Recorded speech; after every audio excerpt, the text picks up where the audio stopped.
This Good Morning Northwest morning sprint is brought to you by Bill's Heating and Air Conditioning. All right, it's now 6:53. Let's get you ready to take on your Thursday here in the morning sprint. Allison Martinez live at a new place downtown where you can pop some tags on this National Thrift Shop Day. Cindy Charles has details on fires burning in our area, but let's get right to Mark talking about some more excessive heat and also wind today. Yeah, we've got sort of a 1-2 punch today. In our first alert weather, again, red flag warning and excessive heat warning, and we're waking up to unhealthy for some when it comes to our air quality. We're going to see that fluctuating. Temperatures right now 70 out in the West Plains, but you've got 57 up into Deer Park. Nice. Our forecast today, gusty winds this afternoon. We're going to see temperatures into the upper 90s, but 97 should be our high today.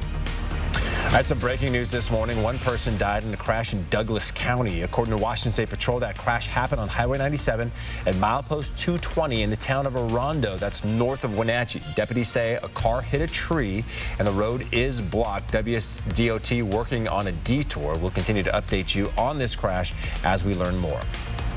And we have fire watch coverage out of Newport this morning, where fire crews held a fire at less than 1 acre yesterday afternoon at an RV park. People who live in the area reported their power being cut until the fire danger was over. The cause of this fire is still under investigation this morning. And because of the excessive heat we experienced on Tuesday and Wednesday, the Ridge Creek fire has grown. That fire has burned around 3,000 acres near the north tip of Hayden Lake and is now 15% contained. Alerts have been sent out to those near Bunko Road and Hayden Lake to get ready to evacuate if conditions change. And just a few miles away, people are back in their homes in Athol, Idaho this morning. The Sarah Loop fire prompted level 3 evacuations there Tuesday afternoon. That fire is now totally contained and burned 20 acres. No homes were lost.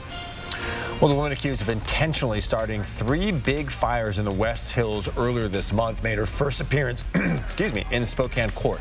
Vicki Smith is charged with 3 counts of first-degree arson. She also told investigators she started multiple fires in the Dishman Hills area, which Spokane police are now investigating. Coming up next on Good Morning America, the latest on the devastating Maui wildfires. New clues about what may have triggered the deadliest wildfire in modern U.S. history as the number of people confirmed dead rises again overnight. The man accused of killing University of Idaho students will be back in court tomorrow. Brian Kohberger is accused of stabbing those 4 students in their off-campus home.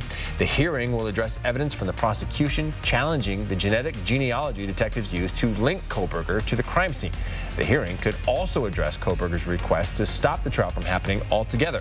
His defense team claims the grand jury process used to indict him was not fair. Happy National Thrift Shop Day! To celebrate today, we are at Buffalo Exchange, which is a new thrift store coming to downtown Spokane. The store is at the corner of Main and Washington, opening tomorrow morning. Buffalo Exchange is a buy-sell trade store with a dedication to sustainability and helping out the community. They open tomorrow at 10 a.m. and will be open Monday through Saturday, 10 to 7 p.m. and Sunday, 11 to 7 p.m. For more information, you can visit our website, kxly.com. Reporting in Spokane, Allison Martinez for News Now. Well, the man who was fired for holding prayers on a high school football field is now back to coaching. Joe Kennedy was fired in 2015 for praying with players on the field at Bremerton High School. Kennedy sued, and the case made its way to the Supreme Court last year, where the court ruled his prayers were protected by the First Amendment. His job was reinstated this March, and he was back on the field for the first time yesterday. School officials in Priest River have decided that all students should be referred to and treated as their biological sex, regardless of their gender identity. The board for the West Bonner School District passed a policy stating, in part, maintaining appropriate sex-based distinctions in school restrooms and sports is essential to ensuring equal opportunities for all students, protecting student safety, and providing a safe learning environment. For specific details about what this policy means for students, you can find this story on KXLY.com. The Cheney School District is considering a bond that would pay for a new elementary school in Airway Heights. The school board received a recommendation from a committee of volunteers to come up with a bond. That committee recommended $68 million to pay for an elementary school in Airway Heights, renovate other schools in the district, and buy land for future schools. Last night, the board heard what it could look like to finance it and the potential cost to homeowners. You can read what the board discussed last night and how much it would cost you as a homeowner on KXLY.com. We're back with that final check of weather with Mark next.